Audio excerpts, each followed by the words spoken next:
mwana kuona dada ameniona mie ameniona mie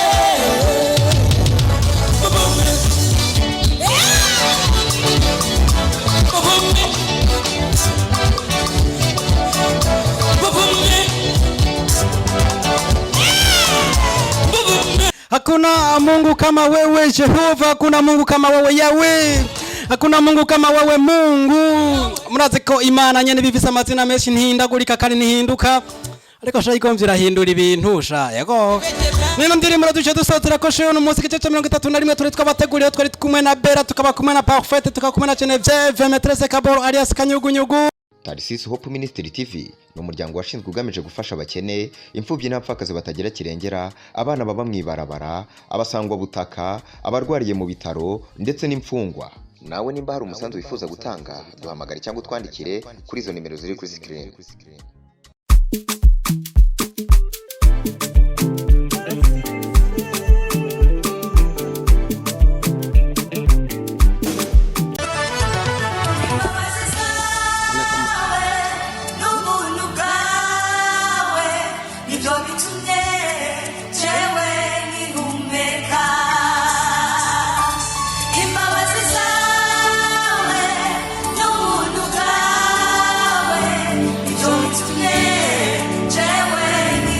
Reka twongere twaramutse amahoro y'Imana tubane ikaze inshuti namwe bakunze bigara cyo kuri Tarsis Hope Ministry TV tubashimire ukuntu mudahengeshanya kudukurikirana mukatwandikira mukatubwira yuko mudukurikirana gatanu kuri kagenzi kako muri show y'uno munsi gice 31. Reka dushimire mugenzi wacu kuvalia muri Buja FM bamwitacisha Ado yakoze iki yashoboye kumpuza nuno muririmbyi ampa ino ndirimbo y'uno muririmbyi bamwita Revisi Fredina mu ndirimbo nziza yise Imbabazi, indirimbo nziza cyane tumaze iminsi dukurikira tukana indirimbo imeze neza, turavuga tuti bano bana b'igihugu bari kwarakora neza, iri foke ayandi mateleviziyo duhaguruka tukabashigikira tukaza tukavuga ibikorwa byabo kandi tukavyamamaza na cyane cyane ko twese tubaye kubera imbabazi izimana. Muri ino show ya 31 rero sindije nyine ndi kumwe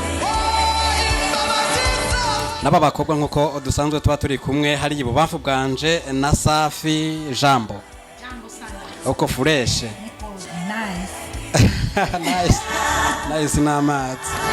Reka dushime duhekaze kandi mugenzi wacu Maîtresse Kaboro alias Kanyugunyugu. Mwaramutse neza umeze neza nawe? Ndashima Imana. Asante sana. Parfait umeze neza? Aha Bera mucongereza ndeze fresh? I'm fine, yes. Yeah, we got it. Sinzi nivyo uvuze ko ari byose nzi ko tubeshe. Baraza ko turabira ko taduhenze utaduciyemwo. Nuko rero naba tuza kwa turi kumwe muri no show y'uno muziki gice 31 tuza kugenda anazino ndirimbo ziri mu bwoko bwa Zulu. Zumva. Tuza kwifashisha indirimbo zuno muririmbyi Levis Fredina, ariko kandi nyuma yiwe turaza kubazana wundi muririmbyi nayo yakoze indirimbo iri mu bwoko bwa Zulu za kubarinde. Inyuma yo turaza gusimbira mu gihugu ca Kongo tugarukane babandi bakatika umwe yavuze ngo amatara arakatika ngo menga afise ibisu ndahatswe. Nuko reka dufata akanya keza dukurikirana ino ndirimbo nziza y'uno muririmbyi yitwa Levis Fredina twagiye imbabazi zawe n'ubuntu bwawe byo bitumye jewe ngihumeka umwuka wazima twagiye.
byarangiye yabuze ngo nkorako ariko kandi ntibaba bararangiza ino ndirimbo muyakire gute no muririmbyi yitwa Alevis Fredina indirimbo imbabazi zawe pera nabona ko nakayashuka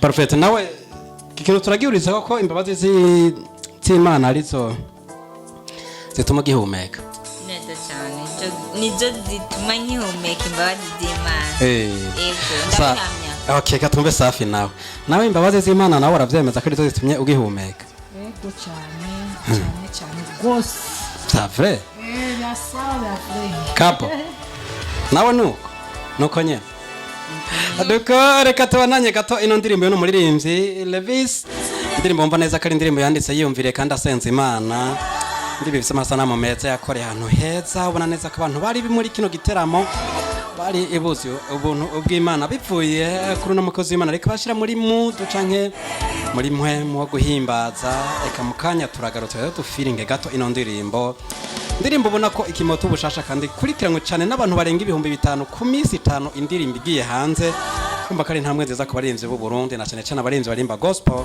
bizera abantu nk'aba ndetse n'abandi kubashigikira namwe zane ibikorwa byanyu mutubwire hanyuma tubafashe kubishikiriza bamwe abiteguriye twagiye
kubatera ikintu bita mero cyangwa umuntu ho twabwira tuti turi muri suru turavuga toya kwa Alevis ariko twerekeze hali ahijya kwande ntawe nzi nanje mukanya turaza kumumenya reka ibintu byo muri Rovenef mwavuze resho ya 29 bavuze ngo Mr. We turashize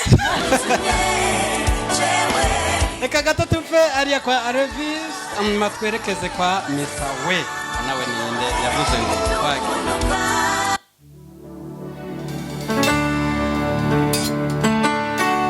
ni muri kwa rukurikirana nyine twabategurira gw'indirimbo ziri mu bwoko bwa Zulu sitwe twabizanye natwe twabisanzeho abantu b'Imana kurikirana no mutiho nino ndirimbo none majambo meza nino ndirimbo nziza ivango Yesu uri mwiza kuva hariya kwa Mr. We canke Mr. Poro Prote turakingwe canke Prote Burundi mana yanje amazina nayo yabaye Yesu uri mwiza Yesu uri mwiza Yesu uri mwiza uri mwiza uri mwiza uri mwiza Yesu uri mwiza Yesu uri mwiza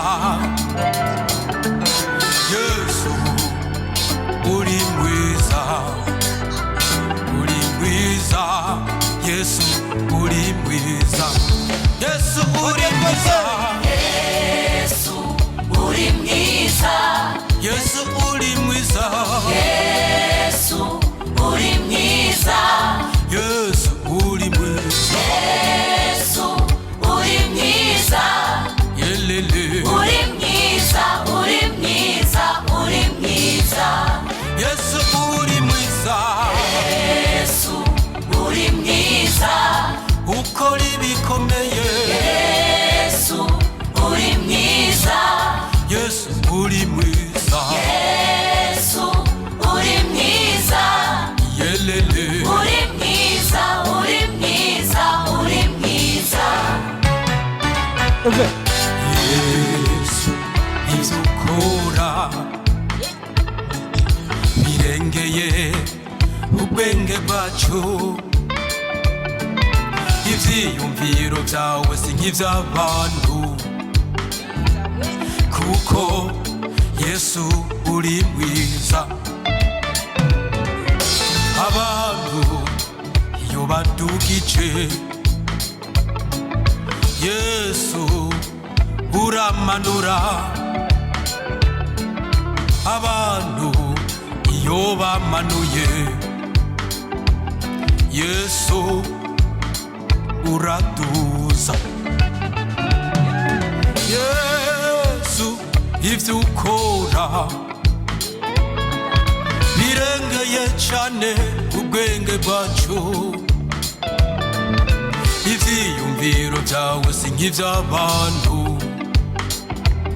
kuko Yesu uri mwiza, Yesu uri mwiza, Yesu uri mwiza, Yesu uri mwiza, Yesu uri mwiza, Yesu uri mwiza, Yesu uri mwiza, yelele, uri mwiza, uri mwiza, uri mwiza, Yesu uri mwiza, Yesu uri mwiza, ukora ibikomeye, Yesu uri mwiza, Yesu uri mwiza, Yesu uri mwiza, yelele, uri mwiza, uri mwiza, uri mwiza, Yesu uri mwiza, Yesu uri mwiza, Yesu uri mwiza, Yesu uri mwiza, Yesu uri mwiza, Yesu uri mwiza, yelele, uri mwiza, uri mwiza, uri mwiza. Wagiye.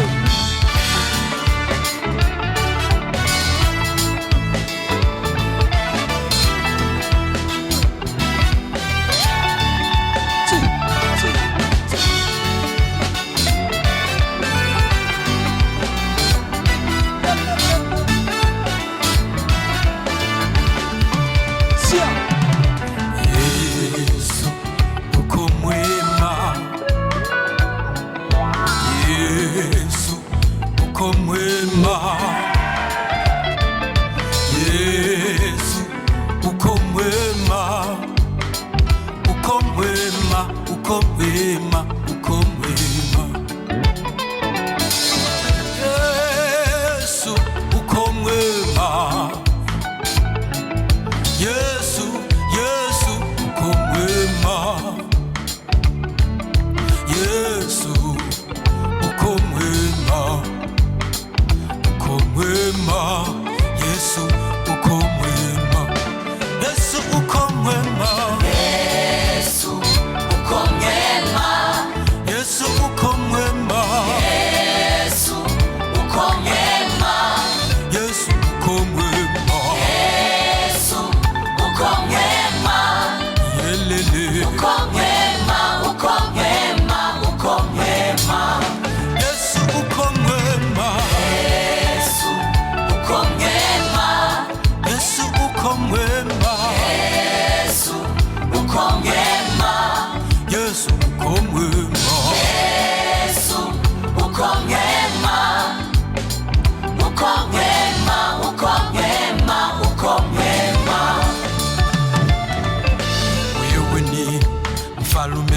amani,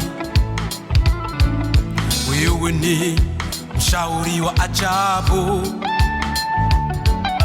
unatenda yaliyo juu ya fahamu zetu. Yesu Kristo uko mwema, ulijitoa msalabani ili sisi tuokolewe. Asingekuwa wewe ningekuwa wapi? Yesu Kristo uko mwema,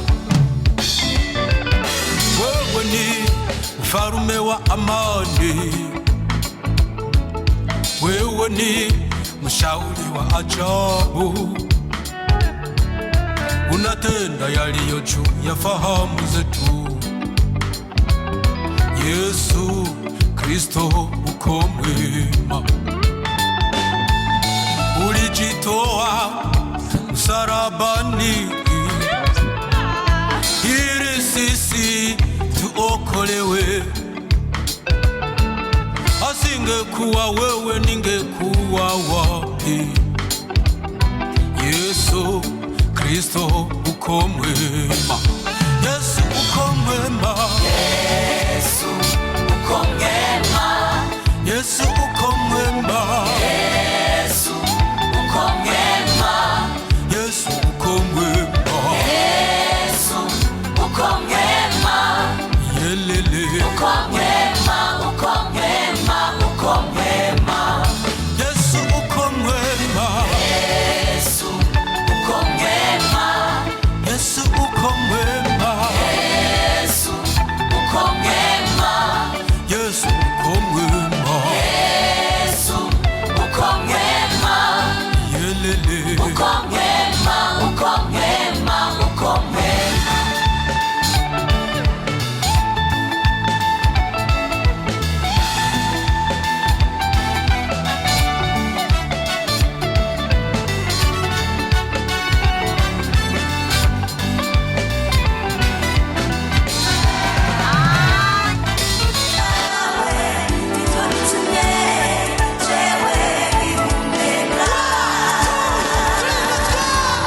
Indirimbo ni Yesu uri mwiza, ni indirimbo muri kumarakurikirana, indirimbo nayo iri mu ndirimbo zafashije abantu benshi, kandi indirimbo yanditse neza y'uno muririmbyi yitwa Mr. Poro.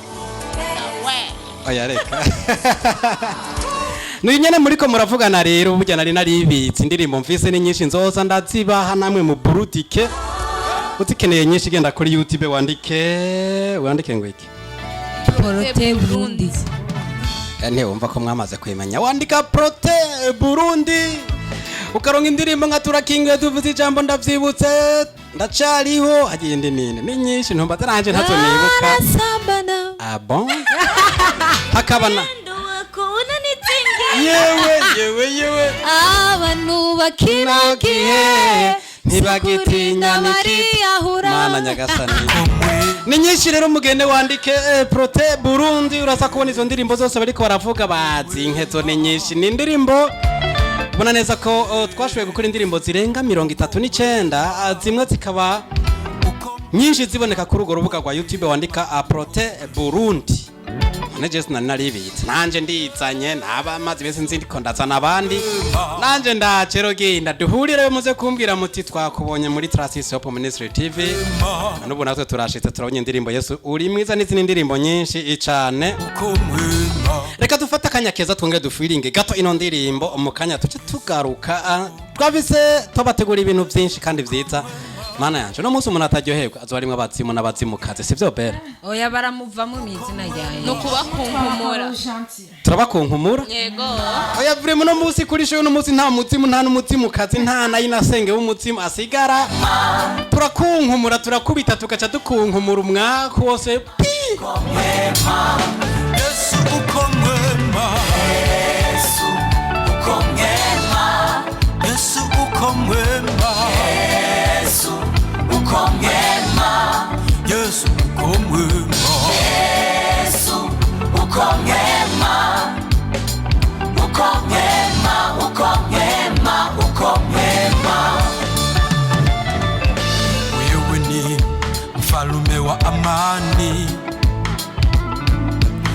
wewe ni mshauri wa ajabu, unatenda yaliyo juu ya fahamu zetu. Yesu Kristo uko mwema, ulijitoa msalabani ili sisi tuokolewe. Asingekuwa wewe ningekuwa wapi? Yesu Kristo uko mwema, wewe ni mfalme wa amani, wewe ni mshauri wa ajabu, unatenda yaliyo juu ya fahamu zetu. Yesu Kristo uko mwema. Nuko mwavyumvise, Yesu uri mwiza, Yesu uko mwema. Nino ndirimbo yanditswe no muririmbyi Prote Burundi canke Prote turakingiwe canke Mr Poro. Muri show ya 29 warumvise bamwongera akazina ngo ni Mr turashitse. Yesu Kristo tuvaga to kuri no ndirimbo twerekeza kuri no muririmbyi kugira ngo tujabuke nimbibe tugume hani wacu gusa ko tu teriteka nabandi baririmbyi nabo tubazane hano kugira ngo nabo ndirimbo rikarakoreza turamutora tukamuzana tukorwa tuganirira abantu bice mu vyukora mungabira Imana yako guhimbaza no gutazira. Reka twake no muririmbyi nawe yitwa nde mukanya twacu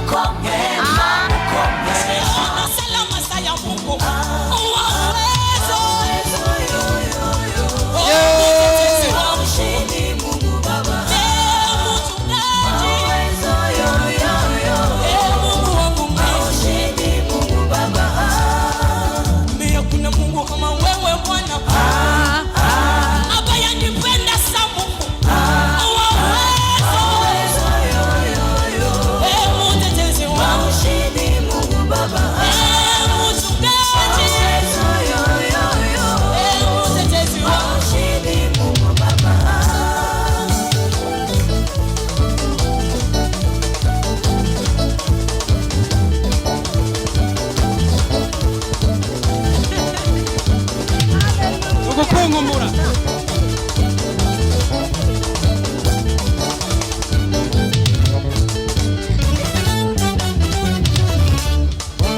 yakuna Mungu kama wewe Bwana, siona mchungaji sawa mchungaji wa ushindi Mungu Baba,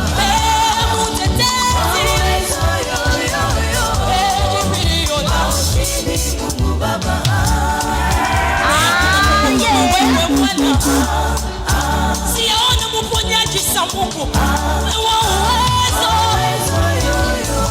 oh mchungaji wa ushindi Mungu Baba, mtetezi kimbilio la ushindi Mungu Baba. Hakuna Mungu kama wewe Bwana, siona mponyaji sa Mungu wa uwezo, kimbilio la ushindi Mungu Baba, wewe mtetezi kimbilio la ushindi Mungu Baba. Hakuna Mungu kama wewe Bwana, wa kuinuliwa njo Mungu wa uwezo, oh kimbilio la ushindi Mungu Baba, mtetezi oh kimbilio la ushindi Mungu Baba. Est-ce que tu veux pousser les cris de joie?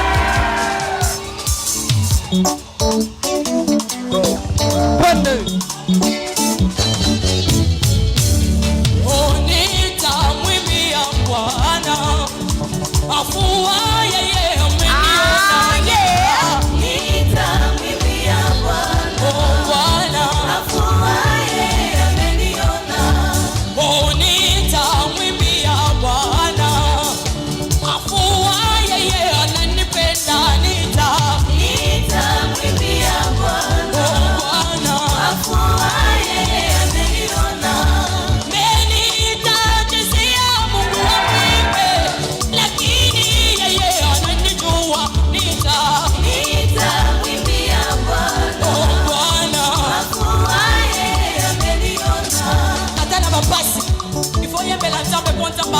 yo. Ndio. Il faut bien l'entendre pour nzamba lingio.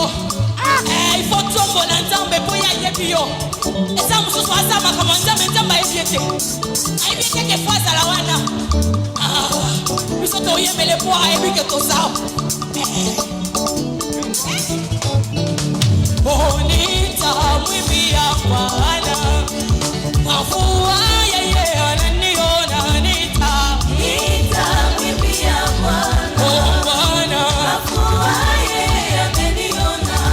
Bonita jisia Mungu wa mwibe. Lakini yeye ananijua nita. Nita mwibia Bwana. Oh Bwana. Afua yeye ameniona. Meningana muge. Push. Move. Bonita mwibia Bwana. Afua yeye ameniona nita.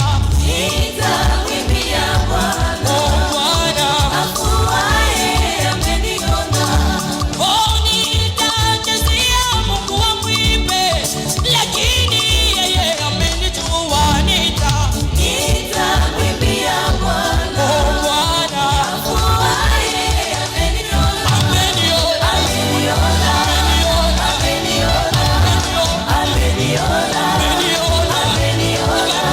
Ameniona. Ameniona. Baba ananipenda. Ananipenda.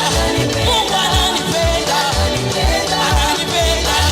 Mungu ananipenda. Ananipenda. Baba ananijua. Ananijua. Mungu ananijua. Ananijua.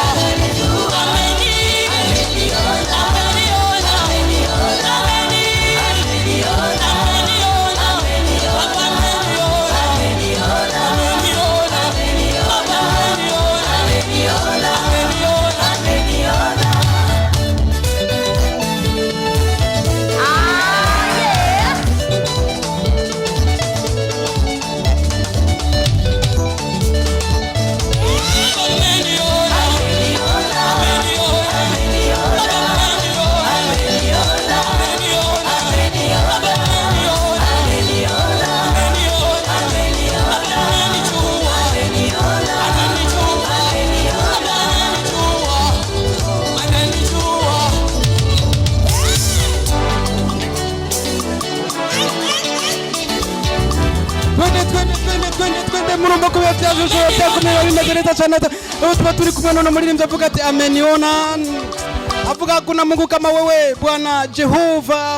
Avuga ati Yesu arambona kabisa. Ndirimbo imeze neza cyane, umva neza ko yatuje muri muto bari kwaratamba mwicaye muri saro canke mutambira ku gitanda canke mutambira mwibarabara mutambira mu isoko canke muri saro. Abo bose tuba turi kumwe turabazanira uburyohe twagiye.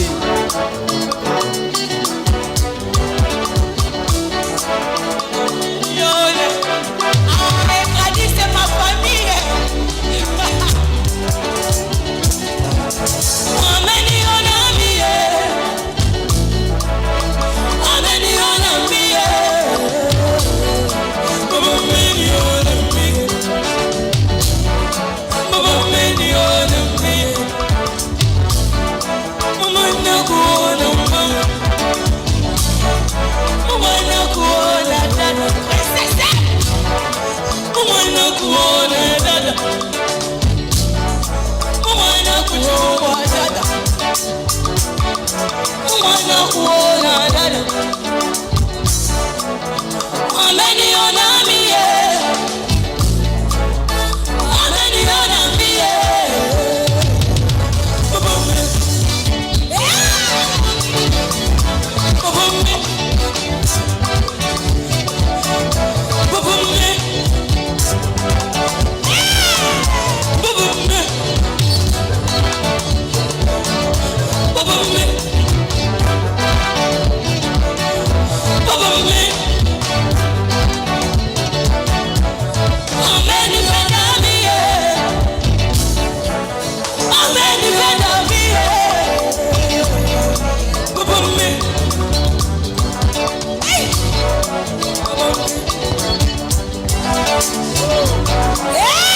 Let's go.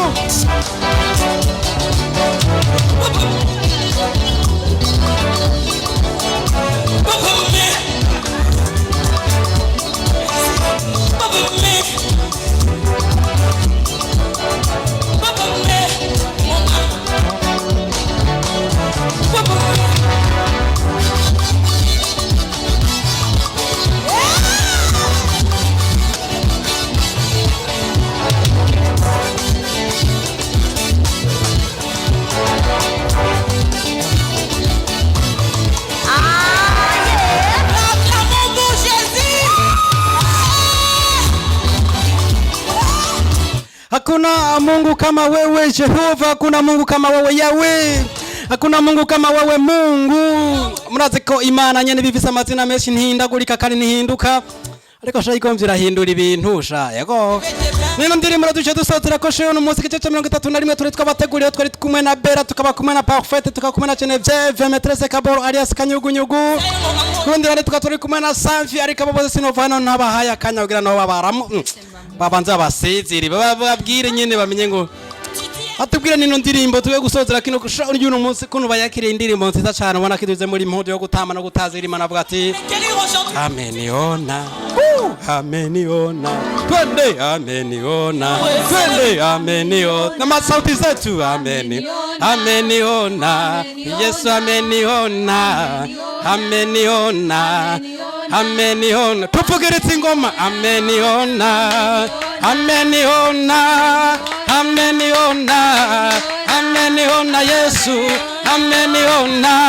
Yesu ameniona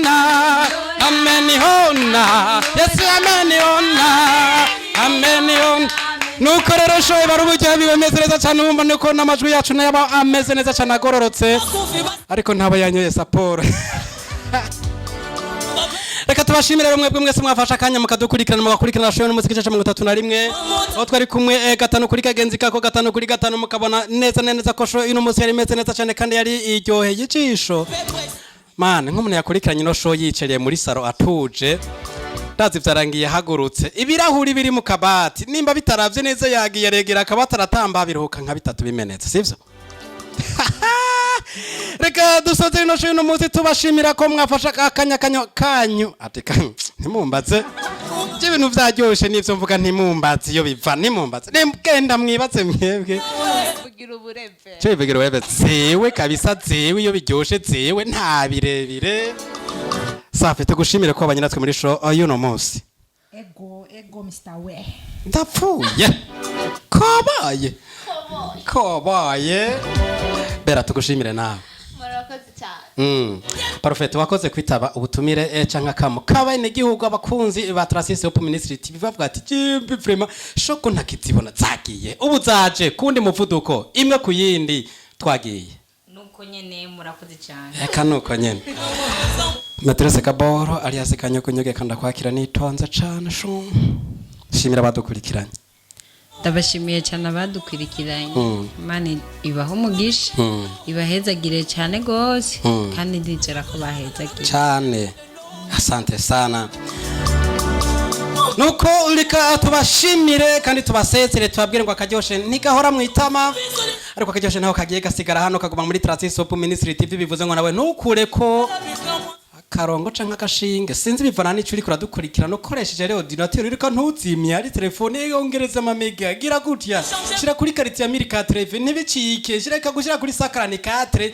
utataba ngo birimwe amafurungo ntibibona oya bivana nuko wabiregeye nuko hari abantu benshi batabe apfa kuca kuri YouTube akabona indirimbo akaca atwika uko nyene uraregera ugashira kuri sakarani 4 nimba connection ari nto ugashira kuri desakarani 40 canke 360 hajya hariho na 770 hariho na 1004 ni karite nziza rero ushobora kuraba ufise yama mega yiyemera canke wifi nziza ndadoza ko banga ivyo bintu ntibibona we chunga sana simu yako uzosanga muri telefone yawe itarikira vyitwara moneza mwakoze kubana natwe duhure mu bindi biganiro bizokurikira bye Trasis Hope Ministry TV ni umuryango washinzwe ugamije gufasha abakene imfubyi n'abapfakazi batagira kirengera abana baba mwibarabara abasangwa butaka abarwariye mu bitaro ndetse n'imfungwa nawe nimba hari umusanzu wifuza gutanga duhamagare cyangwa twandikire kuri izo nimero ziri kuri screen